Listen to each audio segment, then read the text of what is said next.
ನಮಸ್ತೆ ವೀಕ್ಷಕರೇ, ನೀವು ನೋಡ್ತಾ ಇದ್ದೀರಾ ಅಕ್ಷಯ ತೃತೀಯ ಮಹತ್ವತೆ ಏನು ಈ ವಿಶೇಷ ಕಾರ್ಯಕ್ರಮಕ್ಕೆ ಸ್ವಾಗತ. ನಾನು ಪ್ರವೀಣಿ ದಾಸ್. ವೀಕ್ಷಕರೇ, ಇವತ್ತಿನ ಕಾರ್ಯಕ್ರಮದಲ್ಲಿ ಅಕ್ಷಯ ತೃತೀಯ ಅಂದರೆ ಏನು, ಈ ದಿವಸ ಬಹಳ ಪ್ರಾಮುಖ್ಯವಾದಂಥ ದಿವಸ. ಹಾಗೆ ಈ ಅಕ್ಷಯ ತೃತೀಯದಲ್ಲಿ ಚಿನ್ನವನ್ನು ಖರೀದಿ ಮಾಡ್ತೀವಿ. ಯಾಕೆ ಚಿನ್ನವನ್ನು ಹೊರತುಪಡಿಸಿ ಬೇರೆ ಯಾವ ವಸ್ತುಗಳನ್ನು ಖರೀದಿ ಮಾಡಬೇಕು? ಅಕ್ಷಯ ತೃತೀಯದ ವಿಶೇಷತೆ ಏನು, ಇದರ ಮಹತ್ವತೆ ಏನು, ಈ ದಿನ ಯಾವ ಯಾವ ಕಾರ್ಯಗಳನ್ನು ಮಾಡಿದ್ರೆ ಶುಭ ಕಾರ್ಯವನ್ನು ಮಾಡಬಹುದು, ಈ ಎಲ್ಲ ವಿಚಾರಗಳ ಕುರಿತಾಗಿ ಒಂದಷ್ಟು ಮಾಹಿತಿಯನ್ನು ನೀಡಲಿಕ್ಕೆ ಇವತ್ತಿನ ಕಾರ್ಯಕ್ರಮದಲ್ಲಿ ನಮ್ಮೊಟ್ಟಿಗೆ ಇದ್ದಾರೆ ವೇದ ಬ್ರಹ್ಮಶ್ರೀ ಸಮನ್ವಯ ಸರಸ್ವತಿ ಡಾಕ್ಟರ್ ರಾಘವೇಂದ್ರ ಮೋಕ್ಷಗುಂಡಂ ಗುರೂಜಿಯವರು. ಹಾಗೆ ಪ್ರಖ್ಯಾತ ಜ್ಯೋತಿಷಿಗಳು, ವಾಸ್ತು ತಜ್ಞರು ಹಾಗೂ ಬಹುಶ್ರುತ ವಿದ್ವಾಂಸರು ಕೂಡ ಆಗಿದ್ದಾರೆ. ಮೊದಲನೇದಾಗಿ ಗುರೂಜಿಯವರನ್ನ ನಮ್ಮ ಕಾರ್ಯಕ್ರಮಕ್ಕೆ ಬರಮಾಡ್ಕೊಳ್ಳೋಣ. ಗುರೂಜಿ ನಮಸ್ತೆ, ಕಾರ್ಯಕ್ರಮಕ್ಕೆ ಸ್ವಾಗತ. ನಮಸ್ಕಾರಮ್ಮ. ಇನ್ನು ವೀಕ್ಷಕರೇ, ಇವತ್ತಿನ ಕಾರ್ಯಕ್ರಮದ ವಿಶೇಷತೆ ಏನು ಅಂತ ನಾನು ನಿಮಗೆ ಹೇಳಿದೆ. ಸೊ ಇವತ್ತಿನ ಕಾರ್ಯಕ್ರಮದಲ್ಲಿ ಅಕ್ಷಯ ತೃತೀಯದ ಕುರಿತಾಗಿ ಒಂದಷ್ಟು ಮಾಹಿತಿಯನ್ನು ಗುರುಗಳ ಕಡೆಯಿಂದ ಪಡ್ಕೊಳ್ಳೋಣ. ಗುರೂಜಿ, ಮೊಟ್ಟ ಮೊದಲನೇದಾಗಿ ಈ ಅಕ್ಷಯ ತೃತೀಯ ಅಂದರೆ ಏನು, ಇದರ ಮಹತ್ವತೆ ಏನು ನಮಗೆ ತಿಳಿಸ್ಕೊಡಿ. ಅಣುರೇಣು ತೃಣಕಾಷ್ಠಾಂತರ್ಗತ ಮತ್ಸ್ಯಕೂರ್ಮ ವರಾಹ ನಾರಸಿಂಹ ವಾಮನ ಪರಶುರಾಮ ಶ್ರೀರಾಮ ಶ್ರೀಕೃಷ್ಣ ಬಲರಾಮ ಬುದ್ಧ ವೆಂಕಟೇಶ ಕಲ್ಕಿ ಇತ್ಯಾದಿ ದಶರೂಪಿ ದಶಾವತಾರ ಪುರುಷ ಲಕ್ಷಕೋಟಿ ಸಹಸ್ರ ಅಂತರ್ಗತ ಜೀವಾಂತರ್ಗತ ಅನಂತರೂಪಿ ಶ್ರೀಮನ್ ಮಹಾವಿಷ್ಣವೇ ನಮೋ ನಮಃ. ಸರ್ವಜ್ಞ ಸರ್ವಶಕ್ತ ಸರ್ವವಿದಿತ ಸರ್ವಾಂತರ್ಯಾಮಿ ಶ್ರೀಮನ್ ಮಹಾವಿಷ್ಣವೇ ನಮೋ ನಮಃ. ಮನಸಾ ಸ್ಮರಾಮಿ ಶಿರಸಾ ನಮಾಮಿ ಹೃದಯ ಭಾವಯಾಮಿ ಅಂತರಾತ್ಮನಾ ನಮಸ್ಕರೋಮಿ ನಮೋ ನಮಃ. ಎಲ್ಲ ಜೀವಗಳಿಗೂ ಸಹ ಅಧಿಪತಿಯಾಗಿರತಕ್ಕಂತಹ ಸರ್ವಾಂತರ್ಯಾಮಿಯಾಗಿರತಕ್ಕಂತಹ ಶ್ರೀಮನ್ ಮಹಾವಿಷ್ಣುವಿಗೆ ನಮಸ್ಕಾರಗಳನ್ನು ಸಲ್ಲಿಸುತ್ತಾ ಇವತ್ತಿನ ಕಾರ್ಯಕ್ರಮವನ್ನು ಪ್ರಾರಂಭ ಮಾಡೋದಕ್ಕೆ ನಾನು ಇಷ್ಟಪಡ್ತಾ ಇದ್ದೀನಿ. ಅಕ್ಷಯ ತೃತೀಯ ಇದು ನಮ್ಮ ಹಿಂದೂ ಪಂಚಾಂಗದ ಆಧಾರದಲ್ಲಿ, ನಮ್ಮ ಸನಾತನ ಧರ್ಮದ ಆಧಾರದಲ್ಲಿ ಅತ್ಯಂತ ಮಹತ್ವಪೂರ್ಣವಾಗಿರತಕ್ಕಂಥ ದಿವಸ, ಅತ್ಯಂತ ಶ್ರೇಷ್ಠವಾಗಿರತಕ್ಕಂಥ ದಿವಸವೂ ಸಹ ಆಗಿರುತ್ತೆ. ಇದನ್ನು ಮಹಾಪರ್ವಕಾಲ ಅಂತ ಕರೀತಾರೆ. ಒಂದು ವರ್ಷದಲ್ಲಿ, ಒಂದು ಚಾಂದ್ರಮಾನ ವರ್ಷದಲ್ಲಿ, ಅಂದರೆ 12 ತಿಂಗಳುಗಳಿರತಕ್ಕಂಥ ಒಂದು ಪಂಚಾಂಗದ ಆಧಾರದಲ್ಲಿರತಕ್ಕಂಥ ಒಂದು ವರ್ಷದಲ್ಲಿ 3 ಮಹಾಪರ್ವ ದಿನಗಳು ಬರುತ್ತೆ. ಯಾವ್ಯಾವುದು ಅಂದರೆ, ಮೊದಲನೇದು ಯುಗಾದಿ, ಎರಡನೆಯದು ಈ ಅಕ್ಷಯ ತೃತೀಯ, ಮೂರನೆಯದು ವಿಜಯದಶಮಿ. ಏನು ಮಹಾಪರ್ವ ದಿನ ಅಂತಂದರೆ ನಾವು ಅರ್ಥ ಮಾಡ್ಕೋಬೇಕಾಗತ್ತೆ. ಮೊದಲನೇದಾಗಿ ಪರ್ವದಿನಗಳು ಅಂದರೆ ಏನು, ಮಹಾಪರ್ವ ದಿನಗಳು ಏನು ಅಂದರೆ ಏನು, ವ್ಯತ್ಯಾಸವನ್ನು ತಿಳ್ಕೊಳ್ಳೋದಕ್ಕೆ ಪ್ರಯತ್ನ ಮಾಡೋಣ ನಾವು. ಒಂದು ತಿಂಗಳಿನಲ್ಲಿ 5 ಪರ್ವದಿನಗಳು ಇರುತ್ತವೆ.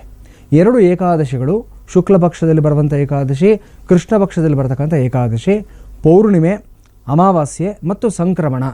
ನಾವು ಸಾಧಾರಣವಾಗಿ ಜನವರಿಲಿ ಬರುವಂಥ ಮಕರ ಸಂಕ್ರಮಣ ನಮ್ಗೆ ಗೊತ್ತಿರುತ್ತೆ ನಮಗೆ. ಆದರೆ ಪ್ರತಿ ತಿಂಗಳಿಗೂ ಸಹ ಒಂದು ಸಂಕ್ರಮಣ ಆಗುತ್ತೆ. ಮೇಷ ಸಂಕ್ರಮಣ, ವೃಷಭ ಸಂಕ್ರಮಣ, ಈ ರೀತಿ ಪ್ರತಿ ತಿಂಗಳು ಸೂರ್ಯ ಯಾವಾಗ ಒಂದು ರಾಶಿಯಿಂದ ಮತ್ತೊಂದು ರಾಶಿಗೆ ಬದಲಾವಣೆಯನ್ನು ಮಾಡ್ತಾನೋ, ಮತ್ತೊಂದು ರಾಶಿನ ಪ್ರವೇಶವನ್ನು ಮಾಡ್ತಾನೋ, ಆ ದಿನವನ್ನು ಸಂಕ್ರಮಣದ ದಿನ ಅಂತ ಕರಿತೀವಿ ನಾವು. ಹಾಗಾಗಿ ಪ್ರತಿ ತಿಂಗಳು ಸಹ ಒಂದು ಸಂಕ್ರಮಣ ಇರುತ್ತೆ. ಈ 5 ದಿನಗಳು ಪ್ರತಿ ತಿಂಗಳಿನಲ್ಲಿ ಪರ್ವಕಾಲಗಳು ಅಂತ ಹೇಳ್ತೀವಿ. ಪರ್ವ ಅಂದರೆ 2 ಅರ್ಥಗಳಿರುತ್ತೆ. ಒಂದು ಘಟ್ಟ ಅಂತ, ಅಂದರೆ ತುಂಬ ಇಂಪಾರ್ಟೆಂಟ್ ಸ್ಟೇಜ್ ಅಂತ. ಎರಡನೇದು ಅತಿ ದೊಡ್ಡ ಹಬ್ಬ ಅನ್ನೋ ಒಂದು ಅರ್ಥದಲ್ಲೂ ಸಹ ಬರುತ್ತೆ. ಹಾಗಾಗಿ ಈ 5 ಪರ್ವದಿನಗಳು ಸಹ ಸಾಧನೆ ಮಾಡೋದಕ್ಕೆ ವಿಶೇಷವಾದ ದಿನಗಳಾಗಿರುತ್ತವೆ.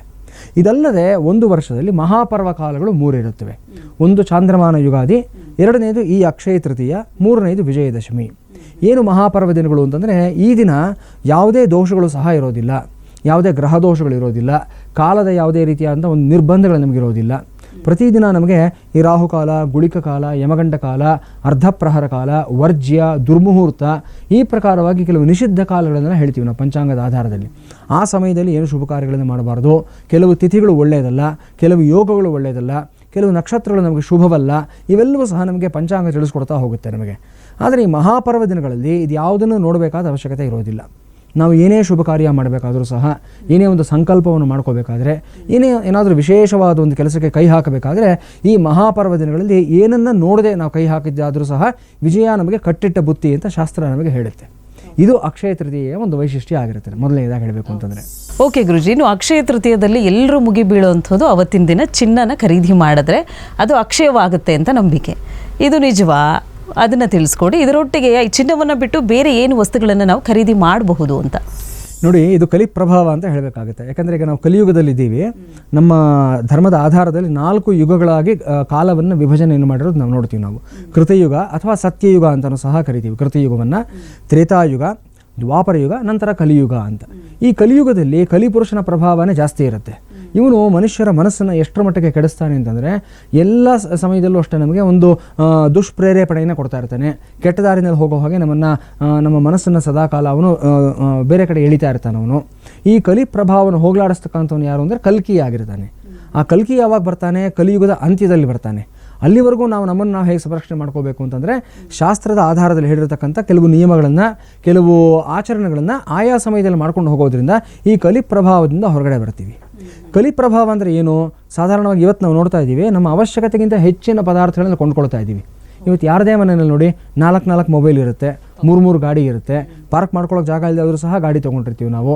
ಮತ್ತು ಬೀರುನಲ್ಲಿ ಇಟ್ಕೊಳ್ಳೋಕೆ ನಮ್ಮ ಹತ್ರ ಬೀರು ಇಲ್ಲದೆ ಹೋದ್ರೂ ಸಹ ಜಾಸ್ತಿ ಪದಾರ್ಥಗಳನ್ನು ಕೊಂಡ್ಕೊಂಡಿರ್ತೀವಿ. 20 ಬಟ್ಟೆಗಳು, 40 ವಸ್ತುಗಳು ಎಲ್ಲವೂ ಇರುತ್ತೆ, ಬಳಸೋದಿಲ್ಲ. ಒಂದು ಕೊಳ್ಳುಬಾಕತನದ ಒಂದು ಸಂಸ್ಕೃತಿ ಇವತ್ತು ಜಾಸ್ತಿ ಆಗೋಗಿದೆ. ಕನ್ಸ್ಯೂಮರಿಸ್ಟ್ ನೇಚರ್ ಅಂತ ಹೇಳ್ತೀವಿ. ಏನು ಮಾಡ್ತೀವಿ ಆ ಪದಾರ್ಥನೆಲ್ಲ ಕೊಂಡ್ಕೊಂಡು ಅಂತ ಒಂದು ಬಾರಿ ನಮ್ಮನ್ನು ನಾವು ಪ್ರಶ್ನೆ ಮಾಡ್ಕೊಂಡಿದ್ದಾದಲ್ಲಿ ಉತ್ತರ ನಮಗೆ ಸಿಗುತ್ತೆ. ಇದೆಲ್ಲವೂ ನಾವು ಒಬ್ಬರನ್ನ ನೋಡಿ ಮತ್ತೊಬ್ಬರು ಅನುಸರಿಸ್ತಾ ಇರ್ತಕ್ಕಂಥ ಒಂದು ಅಂಧಾನುಕರಣೆ ಆಗಿರುತ್ತೆ ಅಂತ. ಆದರೆ ಚಿನ್ನ ಕೊಂಡ್ಕೊಳ್ಳೋದಕ್ಕೆ ಒಂದು ಶಾಸ್ತ್ರೀಯವಾದ ಆಧಾರ ಇದೆ, ಒಂದು ಧಾರ್ಮಿಕವಾದ ಆಧಾರ ಇದೆ. ಯಾಕಂದರೆ ಚಿನ್ನ ಅನ್ನತಕ್ಕಂಥದ್ದು ಮಹಾಲಕ್ಷ್ಮಿಯ ಸಂಕೇತ ಆಗಿರುತ್ತೆ, ಅದೃಷ್ಟದ ಸಂಕೇತ, ಐಶ್ವರ್ಯದ ಸಂಕೇತ ಆಗಿರೋದ್ರಿಂದ ಅದನ್ನು ಕೊಂಡುಕೊಂಡು ನಮ್ಮ ಮನೆಯಲ್ಲಿ ಇಟ್ಕೊಂಡಿದ್ದಾದಲ್ಲಿ ಅದು ನಮಗೆ ಅಭಿವೃದ್ಧಿಗೆ ದಾರಿ ಮಾಡಿಕೊಡುತ್ತೆ ಅನ್ನತಕ್ಕಂಥದ್ದು ಒಂದು ವಿಶೇಷವಾದ ನಂಬಿಕೆ ಮತ್ತು ಇದಕ್ಕೆ ಆಧಾರಗಳು ಸಹ ಇದೆ. ಹಾಗಾಗಿ ಚಿನ್ನ ಕೊಳ್ಳತಕ್ಕಂಥದ್ದು ಶ್ರೇಯಸ್ಕರವಾದ ವಿಚಾರವೇ. ಆದರೆ ಜನ ಇಲ್ಲಿ ಒಂದು ವಿಚಾರ ತಿಳ್ಕೋಬೇಕು, ಅಕ್ಷಯ ತೃತೀಯ ದಿನ ಚಿನ್ನ ಕೊಂಡುಕೊಳ್ಳೇಬೇಕು ಅಂತ ಯಾರೂ ನಿಯಮ ಮಾಡಿಲ್ಲ. ಕೊಂಡುಕೊಂಡ್ರೆ ಒಳ್ಳೆಯದು. ನಿಮ್ಮ ಇತಿಮಿತಿಯಲ್ಲಿ ನಿಮ್ಮ ಒಂದು ಸಂಪಾದನೆಯ ಒಂದು ಬಜೆಟ್ ಏನಿರುತ್ತೆ, ಲಿಮಿಟೇಷನ್ಸ್ ಏನಿರುತ್ತೆ ಅದರೊಳಗಡೆ ಕೊಂಡ್ಕೊಳ್ಳಿ. ಸಾಲ ಮಾಡಿ ಆದರೂ ಚಿನ್ನ ಕೊಂಡ್ಕೊಳ್ಳಿ, ಬೆಳ್ಳಿ ಕೊಂಡ್ಕೊಳ್ಳಿ, ಪ್ಲಾಟಿನಮ್ ಕೊಂಡ್ಕೊಳ್ಳಿ ಅಂತ ಯಾವ ಶಾಸ್ತ್ರದಲ್ಲೂ ಸಹ ಹೇಳಿಲ್ಲ. ಮೊದಲು ಇದನ್ನು ಕೊಂಡ್ಕೊಳ್ಳೋದಕ್ಕೆ ಹೋಗಿ ಇನ್ನಷ್ಟು ನೀವು ಸಾಲಗಾರರಾಗುವಂಥ ಒಂದು ಫಜೀತಿಯನ್ನು ದಯವಿಟ್ಟು ತಂದ್ಕೊಳ್ಳೋದಕ್ಕೆ ಹೋಗಬಾರ್ದು. ಮೊದಲನೇದಾಗಿ ಅಕ್ಷಯ ತೃತೀಯ ದಿವಸ ದಾನಕ್ಕೆ ವಿಶೇಷವಾದ ಮಹತ್ವವನ್ನು ಕೊಟ್ಟಿದ್ದಾರೆ. ಅಂದರೆ ಅವತ್ತು ನಾವು ಆ್ಯಕ್ಚುಲಿ ಇದು ಅಕ್ಷಯ ಫಲ ತೃತೀಯ ಅಂತ ಇರೋದು ಪೂರ್ತಿ ಹೆಸರು ಈ ದಿನದ್ದು. ನಾವು ಆಡು ಭಾಷೆಯಲ್ಲಿ ಇದು ಅಕ್ಷ ತೃತೀಯ, ಅಕ್ಷಯ ತೃತೀಯ, ಅಕ್ಷತದಿಗೆ, ಈ ಥರ ಎಲ್ಲ ಅದು ರೂಪಾಂತರಗಳು ಆಗೋಗಿದೆ ನಮಗೆ. ಸೊ ಅಕ್ಷಯ ಫಲ ತೃತೀಯ ಅಂದರೆ ಏನು? ನಾವು ಅವತ್ತು ಏನು ಕೆಲಸ ಮಾಡ್ತೀವೋ ಅದು ಅಕ್ಷಯವಾದ ಫಲವನ್ನು ಕೊಡುತ್ತೆ ನಮಗೆ. ₹1 ನಾವು ಯಾರಿಗಾದರೂ ಕೊಟ್ಟಿದ್ದಾದರೆ ಅದು ಅನಂತವಾಗಿ ನಮಗೆ ವಾಪಸ್ ಬರುತ್ತೆ. ಯಾರಿಗಾದರೂ ಒಬ್ಬರಿಗೆ ಹಸಿದಿರತಕ್ಕಂಥ ವ್ಯಕ್ತಿಗೆ ಅವತ್ತು ಅನ್ನದಾನ ಕೊಟ್ಟಿದ್ದಾದಲ್ಲಿ ನಮ್ಮ ವಂಶದಲ್ಲಿ 7 ತಲೆಮಾರುವರೆಗೂ ಸಹ ಯಾರೂ ಸಹ ಹಸ್ಕೊಂಡಿರೋದಿಲ್ಲ. ಅವರಿಗೆ ಸದಾಕಾಲ ಅವ್ರಿಗೆ ಅನ್ನಾಹಾರಗಳು ಸಮೃದ್ಧಿಯಾಗಿರುತ್ತೆ ಅವ್ರ ಮನೆಯಲ್ಲಿ. ಯಾರಿಗಾದರೂ ಒಬ್ಬರಿಗೆ ನಾವು ಅವತ್ತಿನ ದಿವಸ ಆಶ್ರಯ ಕೊಟ್ಟಿದ್ದಾದಲ್ಲಿ ನಮ್ಮ ವಂಶದಲ್ಲಿ, ನಮ್ಮ ಕುಲದಲ್ಲಿ ಯಾರೂ ಸಹ ನಿರಾಶ್ರಿತರಾಗೋದಿಲ್ಲ. ಸದಾಕಾಲ ಮನೆ ಆಸ್ತಿ ಎಲ್ಲವೂ ಇಟ್ಕೊಂಡಿರ್ತಾರೆ, ನೆಮ್ಮದಿಯಾಗಿ ಜೀವನವನ್ನು ನಡೆಸ್ಕೊಂಡು ಹೋಗ್ತಾರೆ ಮುಂದಿನ ತಲೆಮಾರಿನವರು ಸಹ ಅಂತ ಶಾಸ್ತ್ರ ಹೇಳುತ್ತೆ. ಈ ದೃಷ್ಟಿಯಿಂದ ಅವತ್ತು ದಾನಗಳನ್ನು ಮಾಡಿ ಅಂತ ಹೇಳಿದ್ದಾರೆ. ದವಸ, ಧಾನ್ಯ, ತರಕಾರಿ ಮತ್ತು ಭತ್ತ, ಗೋಧಿ ಇತ್ಯಾದಿಗಳನ್ನು ಅನುಕೂಲ ಇರತಕ್ಕಂಥವರು, ಯಾರಿಗೆ ಸಾಮರ್ಥ್ಯ ಇದೆಯೋ ಆ ಥರದವರು ಚಿನ್ನ, ಬೆಳ್ಳಿ ಇತ್ಯಾದಿಗಳನ್ನು ಸಹ ದಾನವನ್ನು ಮಾಡ್ಬೋದು. 1 ಗ್ರಾಮ್ ಕೊಡಿ, ಅರ್ಧ ಗ್ರಾಮ್ ಕೊಡಿ, ಅದು ಮುಖ್ಯ ಅಲ್ಲ. ಶುದ್ಧವಾದ ಮನಸ್ಸಿನಿಂದ ಸತ್ಪಾತ್ರರಿಗೆ ದಾನ ಮಾಡಬೇಕು. ಸತ್ಪಾತ್ರರು ಅಂದರೆ ಏನು ಅಂದರೆ ದಾನದಲ್ಲಿ ಒಂದು ವಿಚಾರ ಹೇಳ್ತಾರೆ, ಪಾತ್ರ ವಿವೇಚನೆ ಅಂತ. ಅಂದರೆ ಯಾರಿಗೆ ದಾನ ಪಡ್ಕೊಳ್ಳತಕ್ಕಂಥ ಅರ್ಹತೆ ಇದೆ, ಯೋಗ್ಯತೆ ಇದೆ ಅಂಥವ್ರಿಗೆ ಮಾತ್ರ ಕೊಡಬೇಕು ಅಂತ. ಹೊಟ್ಟೆ ತುಂಬಿರೋರು ನಾವು ಅನ್ನ ಹಾಕಿದ್ರೆ ಅವನೇನು ಹೇಳ್ತಾನೆ? ಅನ್ನದ ಬೆಲೆ ಅವನಿಗೆ ಗೊತ್ತಾಗೋದಿಲ್ಲ. ಅದೇ ರೀತಿ ಯಾರಿಗೆ ನಾವೊಂದು ಪದಾರ್ಥ ಕೊಡ್ತೀವೋ ಅದರ ಅವಶ್ಯಕತೆ ಅವನಿಗೆ ಇಲ್ಲದೆ ಇರತಕ್ಕಂಥ ವ್ಯಕ್ತಿಗೆ ಹಣವಾಗಲಿ ಅಥವಾ ವಿದ್ಯೆಯನ್ನಾಗಲಿ ಅಥವಾ ದ್ರವ್ಯವನ್ನಾಗಲಿ ಕೊಟ್ಟಿದ್ದಾದಲ್ಲಿ ಅದು ಅಪಾತ್ರ ದಾನ ಆಗೋಗುತ್ತೆ. ಹಾಗಾಗಿ ನೋಡಿ ಯೋಚಿಸಿ, ಯಾರಿಗೆ ಅವಶ್ಯಕತೆ ಇದೆ, ಯಾರಿಗೆ ಅದನ್ನು ಸ್ವೀಕಾರ ಮಾಡತಕ್ಕಂಥ ಅರ್ಹತೆ ಇದೆ ಅದನ್ನು ನೋಡಿ ಸತ್ಪಾತ್ರರಿಗೆ ದಾನವನ್ನು ಮಾಡಬೇಕು ನಾವು. ಈ ರೀತಿ ಮಾಡಿದ್ದಾದಲ್ಲಿ ಸತ್ಫಲ ಕೊಡುತ್ತೆ, ಅದು ಅಕ್ಷಯವಾಗುತ್ತೆ ಅಂತ ಶಾಸ್ತ್ರ ಹೇಳುತ್ತೆ. ಆದರೆ ಬರ್ತಾ ಬರ್ತಾ ಏನಾಗಿದೆ, ನಾವು ಏನು ಕೊಂಡ್ಕೊಳ್ತೀವೋ ಅದು ಅಕ್ಷಯವಾಗುತ್ತೆ ಅನ್ನೋ ಒಂದು ನಂಬಿಕೆಯೂ ಸಹ ಜನರ ಒಂದು ಮನಸ್ಸಿನಲ್ಲಿ ಬಲವಾಗಿ ಬೇರೂರಿ ಹೋಗಿದೆ. ಇದನ್ನು ನಾವು ತಪ್ಪು ಅಂತ ಹೇಳೋದಿಲ್ಲ. ಆದರೆ ನೀವು ಕೊಂಡುಕೊಳ್ಳೋದಕ್ಕೆ ಎಷ್ಟು ಪ್ರಾಮುಖ್ಯತೆಯನ್ನು ಕೊಡ್ತೀರೋ ದಾನ ಕೊಡೋದಕ್ಕೂ ಸಹ ಅಷ್ಟೇ ಪ್ರಾಮುಖ್ಯತೆ ಅಥವಾ ಅದಕ್ಕಿಂತ ಹೆಚ್ಚಿನ ಪ್ರಾಮುಖ್ಯತೆಯನ್ನು ಕೊಡಬೇಕಾಗಿರುವಂಥದ್ದು ಶಾಸ್ತ್ರವಿಹಿತವಾದ ವಿಚಾರ ಆಗಿರುತ್ತೆ ಇಲ್ಲಿ. ಇನ್ನು ವೀಕ್ಷಕರೇ, ಇವತ್ತಿನ ವಿಶೇಷ ಕಾರ್ಯಕ್ರಮದಲ್ಲಿ ಹಿಂದೂ ಸಂಸ್ಕೃತಿಯಲ್ಲಿ ಅಥವಾ ಹಿಂದೂ ಪರಂಪರೆಯಲ್ಲಿ ನಾವು ಮಾಡ್ಕೊಂಡ್ಬಂದಿರುವಂಥ ಒಂದು ಆಚರಣೆ ಅಂತ ಹೇಳ್ಬೋದು ಅಕ್ಷಯ ತೃತೀಯ. ಸೊ ಅಕ್ಷಯ ತೃತೀಯದ ಮಹತ್ವತೆ ಏನು ಅನ್ನೋದನ್ನು ನಾವು ತಿಳ್ಕೊಳ್ತಾ ಇದ್ದೀವಿ. ಅಕ್ಷಯ ತೃತೀಯ ದಿನ ಚಿನ್ನವನ್ನು ಖರೀದಿ ಮಾಡ್ತೀವಿ. ಯಾಕೆ ಖರೀದಿ ಮಾಡಬೇಕು? ಚಿನ್ನವನ್ನು ಬಿಟ್ಟು ಬೇರೆ ವಸ್ತುಗಳನ್ನು ಖರೀದಿ ಮಾಡಬಹುದಾ? ಜೊತೆಗೆ ದಾನಕ್ಕೆ ಬಹಳಷ್ಟು ಒಂದು ಪ್ರಾಮುಖ್ಯತೆಯನ್ನು ಕೊಡಿ ಅಂತ ಗುರುಜಿಯವರು ನಮಗೆ ತಿಳಿಸ್ಕೊಡ್ತಾ ಇದ್ದಾರೆ. ಇನ್ನು ನಮ್ಮ ಸಂಸ್ಕೃತಿಯ ಪ್ರಕಾರವಾಗಿ ನೋಡಿದ್ರೆ ಅಂದಿನ ದಿನ ಅಂದರೆ ಅಕ್ಷಯ ತೃತೀಯದ ದಿನ ಲಕ್ಷ್ಮಿಯನ್ನು ಪೂಜೆ ಮಾಡ್ತೀವಿ, ಅದರೊಟ್ಟಿಗೆ ಕುಬೇರನನ್ನು ಕೂಡ ಪೂಜೆ ಮಾಡಬೇಕು ಅನ್ನೋವಂಥ ಒಂದು ನಂಬಿಕೆ ಇದೆ ಗುರುಗಳೇ. ಇದ್ರ ಬಗ್ಗೆ ನೀವೇನು ಹೇಳ್ತೀರಾ? ಖಂಡಿತ ಅಮ್ಮ. ಬಹುಶಃ ನಾವು ಇಡೀ ಒಂದು ವರ್ಷದಲ್ಲಿ ನಾವು ನೋಡಿದ್ದಾದಲ್ಲಿ ಈ ದಿನಕ್ಕೆ ಇರೋಷ್ಟು ವೈಶಿಷ್ಟ್ಯಗಳು ಬೇರೆ ಯಾವ ದಿನಕ್ಕೂ ಸಹ ಇರೋದಿಲ್ಲ. ಈಗ ಶ್ರೀರಾಮನವಮಿ ಅಂದರೆ ಅವತ್ತು ಒಂದೇ ವೈಶಿಷ್ಟ್ಯ, ರಾಮ ಹುಟ್ಟಿರ್ತಕ್ಕಂಥ ದಿವಸ. ಕೃಷ್ಣಾಷ್ಟಮಿ ಅಂದರೆ ಕೃಷ್ಣ ಹುಟ್ಟಿರ್ತಕ್ಕಂಥ ದಿವಸ. ವಿಜಯದಶಮಿ ಅಂದರೆ ಒಂದು 2-3 ವೈಶಿಷ್ಟ್ಯಗಳನ್ನು ಹೇಳ್ಬೋದು. ಪಾಂಡವರು ಯುದ್ಧದಲ್ಲಿ ಜಯ ಸಾಧಿಸಿರ್ತಕ್ಕಂಥ ದಿವಸ, ಶ್ರೀರಾಮ ರಾವಣನ ಕೊಂದಿರತಕ್ಕಂಥ ದಿವಸ. ಈ ರೀತಿ ಒಂದು 2-3 ವೈಶಿಷ್ಟ್ಯಗಳನ್ನು ಕಾಣ್ತೀವಿ ನಾವು. ಯುಗಾದಿ ಅಂದರೆ ಅದಕ್ಕೂ ಅಷ್ಟೇ 1-2-3 ವೈಶಿಷ್ಟ್ಯಗಳನ್ನು ಕಾಣ್ತೀವಿ. ಆದರೆ ಈ ಅಕ್ಷಯ ತೃತೀಯನ ಗಮನಿಸಿದ್ದಾದಲ್ಲಿ ನಾವು ಒಂದೊಂದು ಯುಗದಲ್ಲೂ ಒಂದೊಂದು ಮನ್ವಂತರದಲ್ಲೂ ವಿಶೇಷವಾದ ಸಂಘಟನೆಗಳು ನಡೆದಿದೆ. ಅದು ಲೆಕ್ಕ ಹಾಕ್ತಾ ಹೋದರೆ ಅದೇ ಒಂದು ದೊಡ್ಡ ಪಟ್ಟಿ ಆಗುತ್ತೆ. ಇವತ್ತು ಬಹುಶಃ ನಮ್ಮ ವೀಕ್ಷಕರೆಲ್ಲರೂ ಸಹ ಇದರ ಬಗ್ಗೆ ಸಾಕಷ್ಟು ಒಂದು ಅವೇರ್ನೆಸ್ನ ಜಾಗೃತಿಯನ್ನು ಬೆಳೆಸ್ಕೊಂಡಿದ್ದಾರೆ. ದೃಶ್ಯ ಮಾಧ್ಯಮ ಬೆಳೆದಿರೋದ್ರಿಂದ ನಾವು ಹಲವಾರು ಕಳೆದ 15 ವರ್ಷಗಳಿಂದ ಇದರ ಬಗ್ಗೆ ಹೇಳ್ತಾನೆ ಬರ್ತಾ ಇದ್ದೀವಿ. ಜನಗಳು ಅವರ ಆಸಕ್ತಿಯನ್ನು ಬೆಳೆಸ್ಕೊಂಡು ಸಾಕಷ್ಟು ತಿಳ್ಕೊಂಡಿದ್ದಾರೆ. ಆದರೂ ಸಹ ಇದು ಸಂದರ್ಭೋಚಿತವಾಗಿರೋದ್ರಿಂದ ಮತ್ತೊಮ್ಮೆ ನಾವು ಇದರ ಬಗ್ಗೆ ನೆನೆಸ್ಕೊಳ್ಳೋಣ, ಏನೇನೆಲ್ಲ ವೈಶಿಷ್ಟ್ಯಗಳಿದೆ ಅಕ್ಷಯ ತೃತೀಯ ದಿವಸ ಅನ್ನತಕ್ಕಂಥದ್ದು. ಮೊದಲನೇದಾಗಿ ಬ್ರಹ್ಮ ಸೃಷ್ಟಿಯನ್ನು ಪ್ರಾರಂಭ ಮಾಡಿರ್ತಕ್ಕಂಥ ದಿವಸ. ಅಂದರೆ ಈ ಶೂನ್ಯದಿಂದ ಏನಾದರೂ ಒಂದು ಹೊಸ ಸೃಷ್ಟಿ ಅಂತ ಬರುತ್ತೆ ನಮಗೆ. ಈಗ ವಿಜ್ಞಾನಿಗಳು, ನಾಸಾದಲ್ಲಿರತಕ್ಕಂಥ ವಿಜ್ಞಾನಿಗಳು ಇವತ್ತಿಗೂ ಕಂಡುಕೊಳ್ತಾ ಇದ್ದಾರೆ ಆರಿಜಿನ್ ಆಫ್ ಯೂನಿವರ್ಸ್ ಎಲ್ಲಿಂದ ಆಯಿತು, ಇಡೀ ಬ್ರಹ್ಮಾಂಡ ಯಾವಾಗ ಸೃಷ್ಟಿ ಆಯಿತು, ಆ ತುಟ್ಟ ತುದಿ, ಆ ಮೊಟ್ಟ ಮೊದಲನೇ ಪಾಯಿಂಟ್, ಸ್ಟಾರ್ಟಿಂಗ್ ಪಾಯಿಂಟ್ ಯಾವುದು ಅಂತ ಕಂಡುಕೊಳ್ಳೋದಕ್ಕೆ ಪ್ರಯತ್ನವನ್ನು ಮಾಡ್ತಾನೇ ಇದ್ದಾರೆ. ಇನ್ನೂ ಉತ್ತರ ಅನ್ನತಕ್ಕಂಥದ್ದು ಸಿಕ್ಕಿಲ್ಲ. ಯಾಕಂದರೆ ಕೆಲವೆಲ್ಲ ಮನುಷ್ಯನ ತರ್ಕವನ್ನು ಮೀರಿರ್ತಕ್ಕಂಥದ್ದು, ಮನುಷ್ಯನ ಪ್ರಯತ್ನಗಳು, ಅವನ ಒಂದು ಲಿಮಿಟೇಷನ್ಸ್ನ ಮೀರಿರ್ತಕ್ಕಂಥ ವಿಚಾರಗಳಾಗಿರುತ್ತೆ. ಇದು ಭಗವಂತನ ಲೀಲೆ, ಭಗವಂತನ ಒಂದು ಸಂಕಲ್ಪ ಅಂತ ನಾವು ಹೇಳ್ತೀವಿ. ಅದರ ಪ್ರಕಾರವಾಗಿ ಭಗವಂತ ಸಂಕಲ್ಪವನ್ನು ಮಾಡಿಕೊಂಡಾಗ ನಾರಾಯಣನ ಹೊಕ್ಕಳಿನಿಂದ ಬ್ರಹ್ಮ ಸೃಷ್ಟಿಯಾದ. ಆ ಬ್ರಹ್ಮ ತನ್ನ ಒಂದು ಸಂಕಲ್ಪ ಬಲದಿಂದ ಈ ಎಲ್ಲ ಲೋಕಗಳನ್ನು, 14 ಲೋಕಗಳು, ಎಲ್ಲ ಜೀವಗಳು ಪ್ರತಿಯೊಂದನ್ನು ಸೃಷ್ಟಿ ಮಾಡಿದ ಅಂತ ಹೇಳ್ತಾರೆ.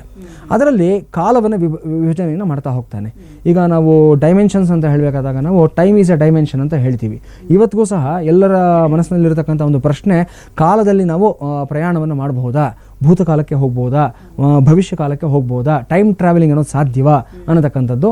ಪ್ಯಾರಲಲ್ ಯೂನಿವರ್ಸ್ಗಳಿದೆ, ಮಲ್ಟಿವರ್ಸ್ ಇದೆ, ಈ ಮಾತುಗಳನ್ನು ಇವತ್ತಿನ ದಿವಸ ನಾವು ಕೇಳ್ತಾ ಇದ್ದೀವಿ. ಹಾಗಾಗಿ ನಮ್ಮ ವರ್ತಮಾನ ಕಾಲ ಇನ್ಯಾರಿಗೂ ಭೂತಕಾಲವಾಗಿರಬಹುದು, ಅಥವಾ ಇನ್ಯಾರಿಗೋ ಭವಿಷ್ಯತ್ ಕಾಲ ನಮಗೆ ವರ್ತಮಾನ ಕಾಲವಾಗಿರಬಹುದು. ಈ ಥರ ಸಾಧ್ಯತೆಗಳೆಲ್ಲವೂ ಸಹ ಇದೆ. ಇದಕ್ಕೆ ಪುರಾವೆಗಳು, ಆಧಾರಗಳು ನಮ್ಮ ಶಾಸ್ತ್ರದಲ್ಲಿ ಸಿಗುತ್ತೆ ನಮಗೆ.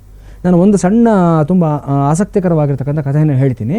ರಾಮಾಯಣದಲ್ಲಿ ಒಮ್ಮೆ ಏನಾಗುತ್ತೆ ಅಂತಂದರೆ, ರಾಮ ಈ ಸೀತೆ ಕೊಟ್ಟಿರ್ತಕ್ಕಂಥ ಒಂದು ಚೂಡಾಮಣಿ ಇರುತ್ತೆ ಆಂಜನೇಯನಿಗೆ, ಅವನು ಅದನ್ನು ಕಳ್ಕೊಂಡ್ಬಿಡ್ತಾನೆ. ಅದು ಎಲ್ಲಿ ಹೋಗಿಬಿಡುತ್ತೆ ಅಂತಂದರೆ ಪಾತಾಳ ಲೋಕದಲ್ಲಿ ಹೋಗಿ ಬಿದ್ದೋಗುತ್ತೆ. ಬಿದ್ದು ಹೋದಾಗ ಇವನು ತೊಗೊಂಡು ಬರಬೇಕಲ್ಲ, ಅದನ್ನು ವಾಪಸ್ ಅಲ್ಲಿಗೆ ಹೋಗ್ತಾನೆ. ಅಲ್ಲಿ ಹೋದಾಗ ಅವನು ಹುಡುಕಿದ್ರೆ ಪಾತಾಳ ಲೋಕವನ್ನು ಬಲಿದೇವ, ಈ ಬಲಿ ಮಹಾರಾಜ ಬಲಿಚಕ್ರವರ್ತಿ ಆಳ್ತಾ ಇರ್ತಾನೆ. ಅಲ್ಲಿ ಹೋಗಿ ನೋಡಿದ್ರೆ ಈ ಒಂದು ಚೂಡಾಮಣಿ, ಆ ಉಂಗುರಗಳ ಒಂದು ದೊಡ್ಡ ಪರ್ವತನೇ ಬಿದ್ದಿರುತ್ತಲ್ಲಿ. ಆಂಜನೇಯನಿಗೆ ಆಶ್ಚರ್ಯ ಆಗಿ ಹೋಗುತ್ತೆ, ಇಷ್ಟೊಂದು ಉಂಗುರಗಳು ಬಿದ್ದಿದೆಯಲ್ಲ, ಯಾವುದಿದು, ಇಷ್ಟೊಂದೆಲ್ಲ ಹೇಗೆ ಬಂತು ಅಂತ ಬಲಿಚಕ್ರವರ್ತಿಯನ್ನು ಕೇಳ್ತಾನೆ. ಇದರಲ್ಲಿ ನಾನು ಕಳ್ಕೊಂಡಿರ್ತಕ್ಕಂಥ ಉಂಗುರ ಯಾವುದು ಅಂತ ಹೇಳಿದಾಗ ಬಲಿಚಕ್ರವರ್ತಿ ಹೇಳ್ತಾನೆ, ನೋಡಪ್ಪ ಆಂಜನೇಯ, ಇದು ಒಂದೇ ತ್ರೇತಾಯುಗ ಅಲ್ಲ, ಇದು ಒಂದೇ ಬಾರಿ ಅಲ್ಲ, ಈ ರಾಮಾಯಣ ನಡೀತಾ ಇರತಕ್ಕಂಥದ್ದು. ಇಷ್ಟೊತ್ತು ಎಷ್ಟೋ ರಾಮಾಯಣಗಳಾಗಿ ಹೋಗಿದೆ, ಎಷ್ಟೋ ತ್ರೇತಾಯುಗಳು ಆಗಿ ಹೋಗಿದೆ. ಪ್ರತಿ ಬಾರಿ ರಾಮ ಹುಟ್ಟಿದಾನೆ, ಆಂಜನೇಯ ಬಂದಿದ್ದಾನೆ, ಅವರಿಬ್ಬರು ಸಹ ಸ್ನೇಹಿತರಾದರು. ಮತ್ತೆ ಅವನು ಸೀತಾನ್ವೇಷಣೆಯಾಗಿ ಮತ್ತೆ ಹೋಗ್ತಾನೆ, ಚೂಡಾಮಣಿಯನ್ನು ಪಡ್ಕೊಳ್ತಾನೆ. ಪ್ರತಿ ಬಾರಿ ಕಳ್ಕೊಂಡಾಗೆಲ್ಲ ಬಂದು ಪಾತಾಳ ಲೋಕದಲ್ಲಿ ಬಿದ್ದಿದೆ.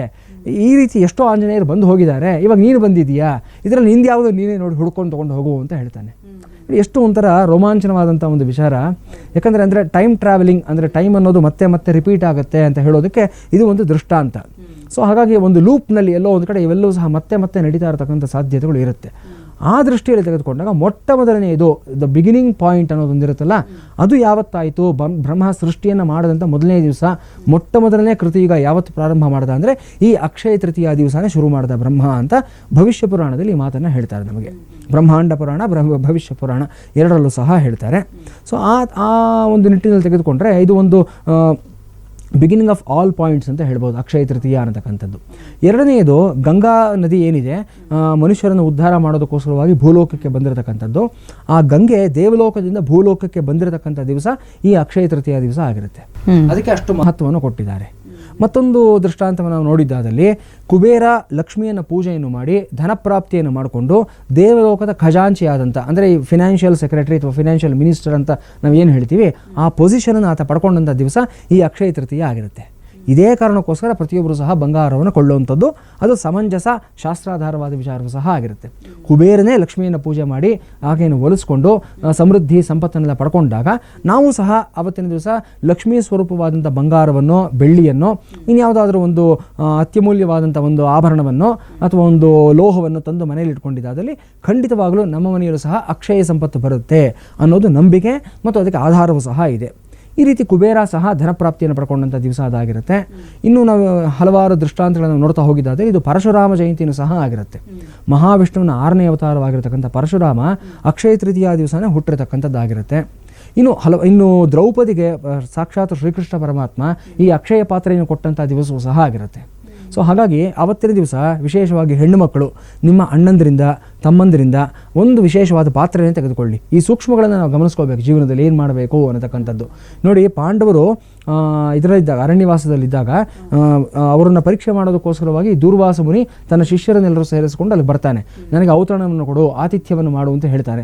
14,000 ಜನ ಶಿಷ್ಯಂದ್ರಂತೆ, ಒಬ್ಬರಿಬ್ಬರಲ್ಲ. ಆತ ಅಷ್ಟು ಜನ ಕರ್ಕೊಂಡು ಬಂದಾಗ ಇವರಿಗೆ ಊಟ ಇದಾಗಿ ಹೋಗಿರುತ್ತೆ. ಅವತ್ತಿನ ದಿವಸ ಅವ್ರದ್ದು ಊಟ ಎಲ್ಲ ಮುಗಿದು ಹೋಗಿರುತ್ತೆ. ಏನು ಅವರ 5 ಜನ 6 ಜನಕ್ಕೆ ಏನು ಬೇಕೋ ಲಿಮಿಟೆಡ್ ಆಗಿ ಮಾಡ್ಕೊಂಡಿದ್ರು ಅದೆಲ್ಲವೂ ಸಹ ಮುಗಿದೋಗಿರುತ್ತೆ. ಇನ್ನು ಎಲ್ಲಿಂದ ತರೋಣಪ್ಪ ಅಂತ ಯೋಚನೆ ಮಾಡ್ತಾ ಇದ್ದಾಗ ಶ್ರೀಕೃಷ್ಣ ಬರ್ತಾನೆ. ಅಕ್ಷಯ ಪಾತ್ರೆಯನ್ನು ಆಲ್ರೆಡಿ ಯಾರೋ ಸೂರ್ಯ ಕೊಟ್ಟಿರ್ತಾನೆ ದ್ರೌಪದಿಗೆ. ಅಂದರೆ ಆ ದಿನಕ್ಕೆ ಎಷ್ಟು ಬೇಕೋ ಅಷ್ಟು ಮಾತ್ರ ಅದು ವೃದ್ಧಿ ಆಗ್ತಾ ಇರುತ್ತೆ. ಯಾವಾಗ ಶ್ರೀಕೃಷ್ಣ ಬಂದು ನನಗೂ ಬಡಿಸು ಅಂತ ಹೇಳಿ ಆ ದ್ರೌಪದಿ ಪಾತ್ರೆಯನ್ನು ತೆಗೆದುಕೊಂಡು ಬಂದಾಗ ಅಲ್ಲಿ ಒಂದು ಸೊಪ್ಪಿನ ಒಂದೇ ಒಂದು ಅಗಳಲ್ಲಿರುತ್ತೆ. ಅದನ್ನು ತೊಗೊಂಡು ಶ್ರೀಕೃಷ್ಣ ತಿಂದು ನನಗೆ ತೃಪ್ತಿ ಆಯಿತು ಅಂತ ಯಾವಾಗ ಹೇಳ್ತಾನೋ ಅಲ್ಲಿ ಸ್ನಾನಕ್ಕೆ ಅಂತ ಹೋಗಿದ್ದಂಥ ದೂರ್ವಾಸ ಮುನಿಗಳು ಅವರ 14,000 ಜನ ಶಿಷ್ಯರಿಗೂ ಎಲ್ಲರಿಗೂ ಸಹ ಹೊಟ್ಟೆ ತುಂಬಿ ಹೋಗುತ್ತೆ. ಹೊಟ್ಟೆ ತುಂಬಿ ಅವರಿಗೆಲ್ಲರಿಗೂ ತೇಗ ಬರೋದಕ್ಕೆ ಶುರುವಾಗುತ್ತೆ. ಇನ್ನು ಒಂದೇ ಒಂದಗಳು ಊಟ ಮಾಡೋದಕ್ಕಾಗೋದಿಲ್ಲ. ಆಗ ಬಂದು ಅವ್ರು ಹೇಳ್ತಾರೆ ದ್ರೌಪದಿಗೆ, ಯುಧಿಷ್ಠಿರನಿಗೆ, ಇಲ್ಲ ನಮಗೇನು ತಿನ್ನೋಕ್ಕಾಗ್ತಾ ಇಲ್ಲ, ನಮಗೆ ಯಾಕೋ ಹೊಟ್ಟೆ ತುಂಬ ಹೋಗಿದೆ, ನಮಗೆ ಸಂತೃಪ್ತಿಯಾಗಿದೆ, ನಿಮ್ಮ ಮನೇಲಿ 1 ಲೋಟ ನೀರು ಕುಡಿದಿದೆ ಸಾಕಾಗಿದೆ ನಮಗೆ ಅಂತ ಹೇಳಿ ಅವರೆಲ್ಲರೂ ವಾಪಸ್ ಹೋಗ್ತಾರೆ. ದ್ರೌಪದಿಗೆ ಪಾಂಡವರಿಗೆ ಗಂಡಾಂತರದಿಂದ ಶ್ರೀಕೃಷ್ಣ ತಪ್ಪಿಸ್ತಾನೆ. ಅಂದರೆ ಅಕ್ಷಯ ಪಾತ್ರೆ ನಿಜವಾದ ಅರ್ಥದಲ್ಲಿ ಅಕ್ಷಯವಾದಂಥ ದಿವಸ ಇದು ಆಗಿರುತ್ತೆ. ಈ ರೀತಿ ಹೆಣ್ಣುಮಕ್ಕಳು ಈ ಸೂಕ್ಷ್ಮವನ್ನು ಗಮನಿಸ್ಕೋಬೇಕು. ಮನೆಗೆ ಒಂದು ಮಣ್ಣಿನ ಪಾತ್ರೆಯನ್ನು ತೆಗೆದುಕೊಂಡು ಬನ್ನಿ. ಅವತ್ತಿನ ದಿವಸ ಮನೆಯಲ್ಲಿಟ್ಕೊಳ್ಳಿ.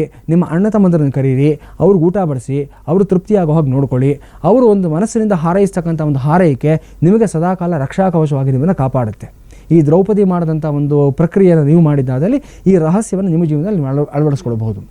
ಈ ಪ್ರಕಾರ ಅಕ್ಷಯ ತೃತೀಯ ದಿವಸ ಹಲವಾರು ವೈಶಿಷ್ಟ್ಯಗಳು, ಹಲವಾರು ವಿಶೇಷಗಳೆಲ್ಲವೂ ಸಹ ಒಂದೊಂದು ಯುಗದಲ್ಲೂ ನಮಗೆ ಕಾಣಿಸ್ತಾ ಇರೋದ್ರಿಂದ ಅಕ್ಷಯ ತೃತೀಯಕ್ಕೆ ತನ್ನದೇ ಆದ ಮಹತ್ವವನ್ನು ನಾವು ಶಾಸ್ತ್ರಾಧಾರದಲ್ಲಿ ನೋಡ್ತಾ ಇದ್ದೀವಿ. ನಾವು ಗುರುಗಳೇ, ಇದ್ರ ವಿಶೇಷತೆ ಬಹಳಷ್ಟು ಚೆನ್ನಾಗಿದೆ. ಯಾಕಂತ ಹೇಳಿದ್ರೆ ಈಗಿನ ಯುವ ಪೀಳಿಗೆ ಇದನ್ನೆಲ್ಲ ಮೂಢನಂಬಿಕೆ ಅಂತ ತಿಳಿದು ಬಿಡುತ್ತೆ. ಸೊ ನೀವು ಕಥೆ ಮೂಲಕ ಎಲ್ರಿಗೂ ಜನಸಾಮಾನ್ಯರಿಗೆ ಅರ್ಥವಾಗುವಂತೆ ಅರ್ಥೈಸಿದ್ರಿ. ಅದಕ್ಕೆ ಮತ್ತೊಮ್ಮೆ ನಿಮಗೆ ಧನ್ಯವಾದಗಳು. ಯಾಕಂದರೆ ಶ್ರೀಕೃಷ್ಣನ ಕಥೆ ಹೇಳಿದ ನಂತರ ಅದೊಂದು ಉದಾಹರಣೆ ಸಮೇತವಾಗಿ ಈಗಿನ ಯುವ ಪೀಳಿಗೆ ಅರ್ಥ ಮಾಡಿಕೊಳ್ತು. ಸೊ ಅಕ್ಷಯ ತೃತೀಯ ಅಂದರೆ ಏನು, ಅಕ್ಷಯ ತೃತೀಯದ ಮಹತ್ವತೆ ಯಾವ ರೀತಿಯಾಗಿರುತ್ತೆ ಅನ್ನೋದನ್ನ ತಿಳ್ಕೊಂಡ್ವಿ. ಆ ದಿನದಂದು ಲಕ್ಷ್ಮಿ ಮತ್ತು ಕುಬೇರರನ್ನು ಯಾಕೆ ಪೂಜಿಸ್ತಾರೆ ಇದನ್ನು ಕೂಡ ನಾವು ತಿಳ್ಕೊಂಡ್ವಿ. ಗುರುಜಿ, ಇನ್ನು ಪೂಜೆ ಅಂತ ಬಂದಾಗ ನಾವು ಏನು ಮಾಡಬೇಕು, ಮನೆಯಲ್ಲಿ ಯಾವ ರೀತಿ ಪೂಜೆಯನ್ನು ಪ್ರಾರಂಭ ಮಾಡಬೇಕು ಅವತ್ತಿನ ದಿನ?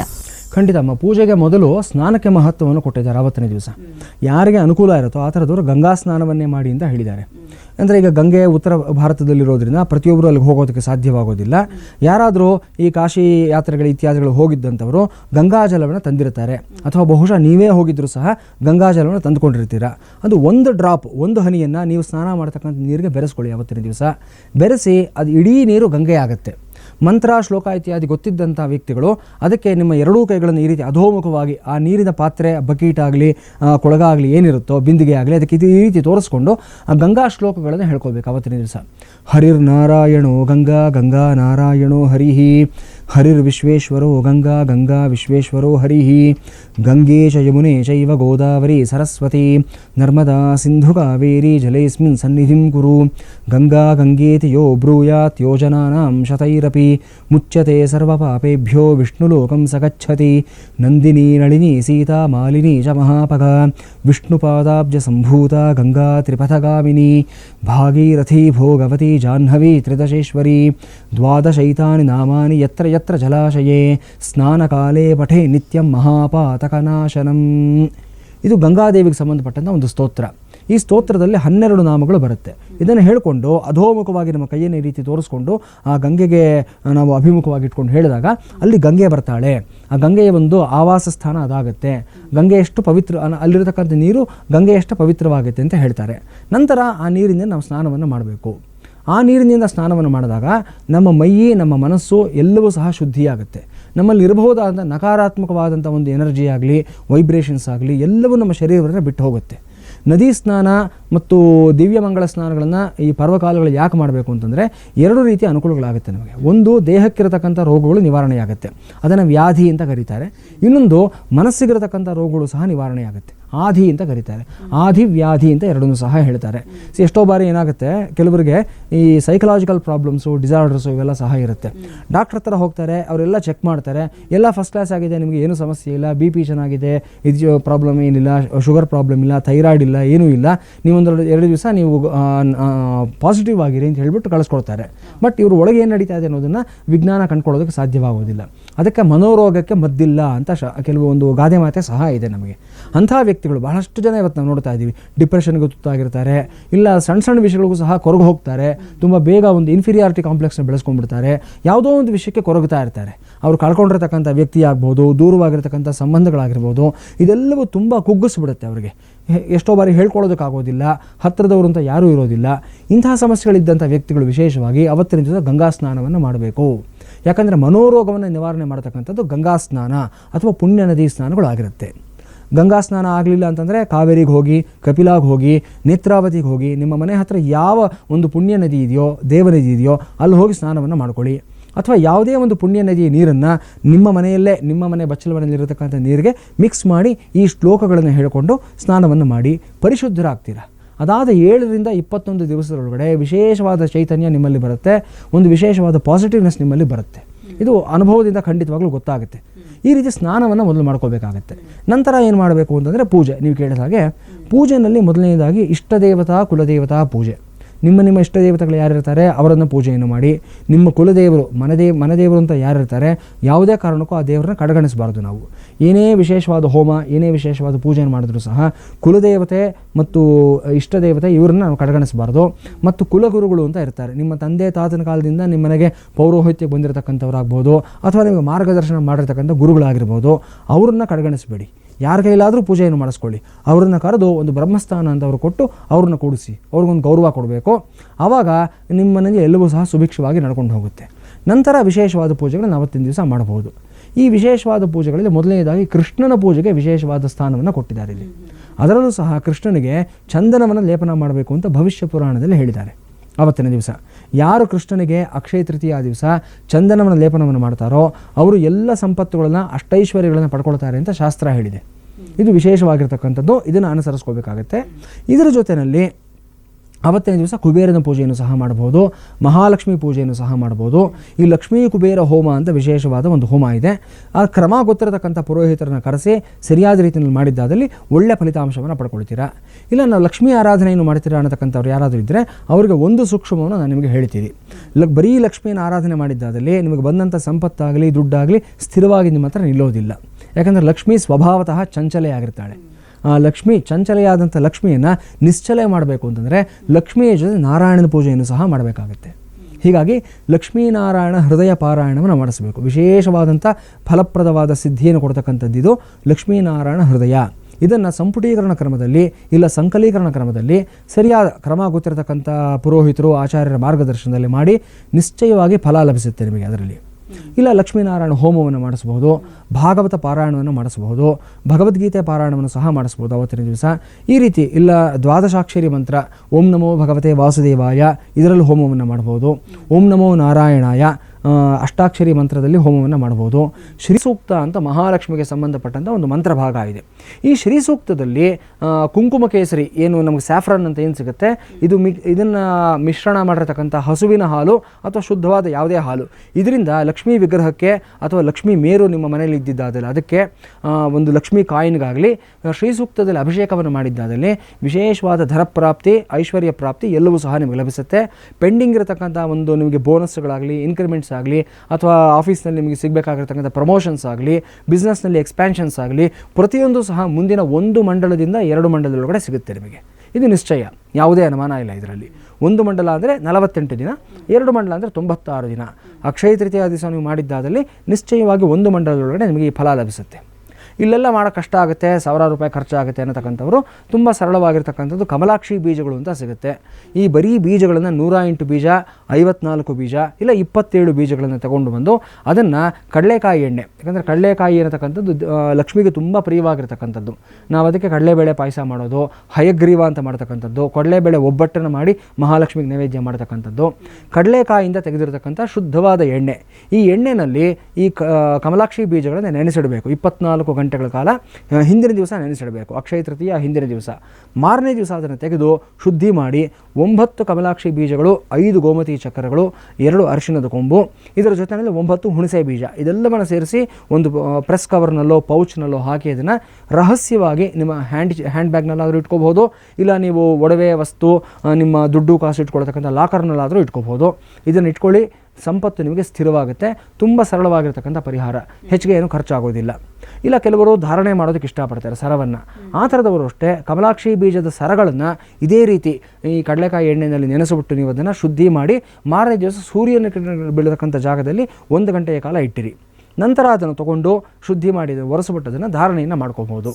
ಎಲ್ಲದಕ್ಕಿಂತ ಮುಖ್ಯವಾಗಿ ಭಕ್ತಿ ಅನ್ನೋದು ಮುಖ್ಯ ಅಂತ ಹೇಳ್ತೀರಾ ಗುರುಗಳೇ? ಖಂಡಿತ ಅಮ್ಮ, ಭಕ್ತಿ ಶ್ರದ್ಧೆ ಬಹಳ ಮುಖ್ಯವಾಗಿರ್ತಕ್ಕಂಥದ್ದು. ಅದಿಲ್ಲದೆ ನಾವು ಏನು ಮಾಡಿದ್ರೂ ಸಹ ಫಲ ಸಿಗೋದಿಲ್ಲ ನಮಗೆ. ಇನ್ನು ಗುರುಗಳೇ, ಅಕ್ಷಯ ತೃತೀಯ ದಿನನೇ ಬಸವ ಜಯಂತಿ ಕೂಡ ಇರುತ್ತೆ. ಗೃಹ ಪ್ರವೇಶ ಗುರುಗಳ ಹತ್ರ ಹೋಗಿ ಅಥವಾ ಭಟ್ರ ಹತ್ರ ಹೋಗಿ ನಾವು ಮುಹೂರ್ತ ಕೇಳೋದೇ ಇಲ್ಲ.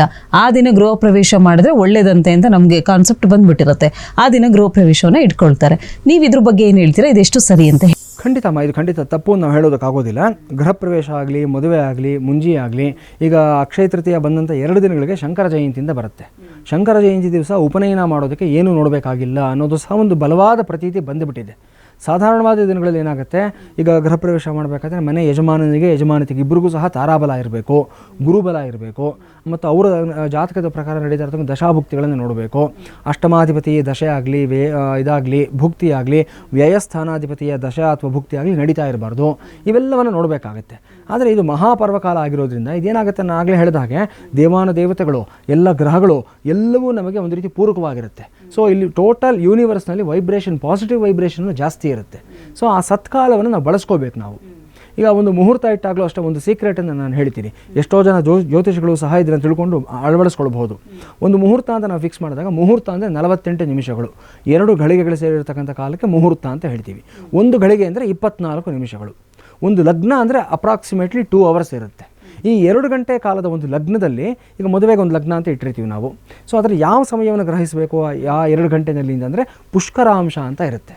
ಅಂದರೆ ಈಗ ಸಪೋಸ್ ಬೆಳಿಗ್ಗೆ 8 ಗಂಟೆಯಿಂದ 10 ಗಂಟೆವರೆಗೂ ಸಹ ಮಿಥುನ ಲಗ್ನ ಇದೆ ಅಂತ ಇಟ್ಕೊಳ್ಳೋಣ. ಅದಕ್ಕೆ ಮಧ್ಯದ ಭಾಗ ಯಾವುದು? 9 ಗಂಟೆ. 8ರಿಂದ 10 ಅಂತ ತೊಗೊಂಡಾಗ ಈ 8:04ರಿಂದ 10:04 ಹೋಯಿತು ಅಂತಂದರೆ ಆ ಮಿಡ್ ಪಾಯಿಂಟ್ ತೊಗೋಬೇಕಾಗುತ್ತೆ ನಾವು. ನಾನು ಕ್ಯಾಲ್ಕುಲೇಷನ್ ಅನುಕೂಲ ಆಗಲಿ ಅಂತ 8 to 10 ಅಂತ ರೌಂಡ್ ಫಿಗರ್ ತೊಗೊಂಡಿದ್ದೀನಿ ನಾನು. ಸೊ 8 to 10 ಮಿಥುನ ಲಗ್ನ ಇದ್ದಾಗ ಅದರ ಮಧ್ಯಭಾಗ 9 o'clock ಆಗುತ್ತೆ. ಸೊ ಪುಷ್ಕರಾಂಶ ಯಾವುದು ಅಂದರೆ ಈ ಮಧ್ಯಭಾಗಕ್ಕೆ 2 ನಿಮಿಷ ಆ ಕಡೆ, 2 ನಿಮಿಷ ಈ ಕಡೆ, ಅಂದರೆ 8:58 to 9:02, 8:58ರಿಂದ 9:02 ಪುಷ್ಕರಾಂಶ ಅಂತ ಇರುತ್ತೆ. ನೀವು ಯಾವುದೇ ಲಗ್ನ ಫಿಕ್ಸ್ ಮಾಡ್ಕೊಳ್ಳಿ, ಆ ಲಗ್ನದಲ್ಲಿ ಪುಷ್ಕರಾಂಶವನ್ನು ಸಾಧನೆ ಮಾಡಿದ್ದಾದಲ್ಲಿ ಯಾವ ದೋಷವೂ ಸಹ ಇರೋದಿಲ್ಲ. ಯಾವ ಗ್ರಹ ದೋಷಗಳಿರೋದಿಲ್ಲ, ಅಥವಾ ನಿಮಗೆ ಬೇರೆ ಒಂದು ರಾಹುಕಾಲದ ಒಂದು ದೋಷಗಳಾಗಲಿ, ಅಥವಾ ಒಂದೊಂದು ಲಗ್ನಗಳಿಗೂ ಸಹ ಇಂತಿಂಥ ಮನೆಗಳಲ್ಲಿ ಕೆಲವು ಗ್ರಹಗಳಿರಬೇಕು, ಕೆಲವು ಇರಬಾರ್ದು ಅಂತ ಹೇಳಿರ್ತಾರೆ. ಆ ದೋಷಗಳು ಯಾವುದೂ ಸಹ ನಿಮಗೆ ತಟ್ಟೋದಿಲ್ಲ. ಪುಷ್ಕರಾಂಶ ಸಾಧನೆ ಮಾಡಿದ್ದಾದಲ್ಲಿ ಅದ್ಭುತವಾದ ಫಲಿತಾಂಶ ಬರುತ್ತೆ. ಅದು ಮದುವೆ ಆಗಲಿ, ಗೃಹ ಪ್ರವೇಶ ಆಗಲಿ, ಉಪನಯನ ಆಗಲಿ, ದೇವತಾ ಪ್ರತಿಷ್ಠಾಪನೆಗಳಾಗಲಿ, ಪ್ರತಿಯೊಂದೂ ಅಷ್ಟೇ. ಇತ್ತೀಚೆಗೆ ರಾಮ ಜನ್ಮಭೂಮಿನಲ್ಲಿ ಪ್ರತಿಷ್ಠಾಪನೆ ಮಾಡಿದಾಗಲೂ ಅಷ್ಟೇ ಇದೇ ಪುಷ್ಕರಾಂಶವನ್ನು ತೆಗೆದುಕೊಂಡಿದ್ರು. ಆ 4 ನಿಮಿಷಗಳಲ್ಲಿ ನೀವು ಗಮನಿಸಿರಬಹುದು, ಕೇವಲ 4 ನಿಮಿಷಗಳಲ್ಲಿ ಮಾತ್ರ ನೇತ್ರೋನ್ಮೀಲನ ಅಂದರೆ ದೇವರ ಪ್ರತಿಷ್ಠಾಪನೆಯನ್ನು ಮಾಡಿದಾಗ ಆ ಕಣ್ಣು ಬಿಡಿಸೋದು ಅಂತ ಇರುತ್ತೆ. ಆ ಕಣ್ಣನ್ನು ಬಿಡಿಸಿ ಮತ್ತು ಪ್ರಾಣ ಪ್ರತಿಷ್ಠಾಪನೆಯನ್ನು ಮಾಡಿದಂಥ ಒಂದು ಪ್ರಕ್ರಿಯೆ ಕೇವಲ 4 ನಿಮಿಷಗಳಲ್ಲಿ ಮಾಡಿದ್ರು. ಸೊ ಅವತ್ತಿನ ದಿವಸ ಇದು ಅಕ್ಷಯ ತೃತೀಯ ವೈಶಿಷ್ಟ್ಯವೂ ಸೇರಿರುತ್ತೆ. ಲಗ್ನ ಇದರ ಜೊತೆ ಅಭಿಜಿನ್ ಲಗ್ನವನ್ನು ಸ್ವೀಕಾರ ಮಾಡಿದ್ದಾದಲ್ಲಿ ಮಧ್ಯಾಹ್ನದ ವ್ಯಾಪ್ತಿಯಲ್ಲಿ ಬರೋದು, ಅದು ಇನ್ನೂ ಅದ್ಭುತವಾದಂಥ ಸಮಯ ಆಗಿರುತ್ತೆ. ಬ್ರಾಹ್ಮಿ ಮುಹೂರ್ತ, ಅಭಿಜಿನ್ ಲಗ್ನ, ಗೋಧೂಳಿ ಲಗ್ನ 3 ವಿಶೇಷ. ಅದರಲ್ಲಿ ಪುಷ್ಕರಾಂಶವನ್ನು ನಾವು ಗ್ರಹಿಸಿದ್ದಾದಲ್ಲಿ ಅದ್ಭುತವಾದ ಫಲಿತಾಂಶ ಬರುತ್ತೆ, ಯಾವುದೇ ದೋಷ ಇರೋದಿಲ್ಲ. ಇನ್ನು ಗುರುಜಿ, ಕೊನೆಯದಾಗಿ ಅಕ್ಷಯ ತೃತೀಯದ ಬಗ್ಗೆ ವೀಕ್ಷಕರಿಗೆ ಒಂದು ಕಿವಿ ಮಾತು ಅಂತ ಹೇಳೋದಾದರೆ? ಖಂಡಿತ ಇದು ವಿಶೇಷವಾದಂಥ ದಿವಸ. ನಮ್ಮ ಧರ್ಮದಲ್ಲಿ, ನಮ್ಮ ಆಚರಣೆಗಳಲ್ಲಿ ನಂಬಿಕೆಯನ್ನು ಇಟ್ಕೊಳ್ಳಿ.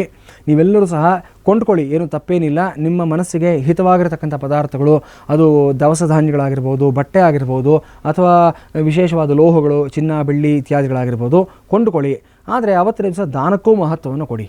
ನೀವು ದುಡಿದಂಥ ಹಣದಲ್ಲಿ ನೀವು ಕೊಂಡುಕೊಂಡಂಥ ಪದಾರ್ಥದಲ್ಲಿ ಅಟ್ಲೀಸ್ಟ್ 1/10, 1/100th 100ರಲ್ಲಿ 1 ಅಂಶವನ್ನು ಯೋಗ್ಯವಾದ ವ್ಯಕ್ತಿಗಳಿಗೆ ದಾನ ಮಾಡಿ ನೀವು ವಿಶೇಷವಾದ ಫಲಿತಾಂಶವನ್ನು ಪಡ್ಕೊಳ್ತೀರಾ.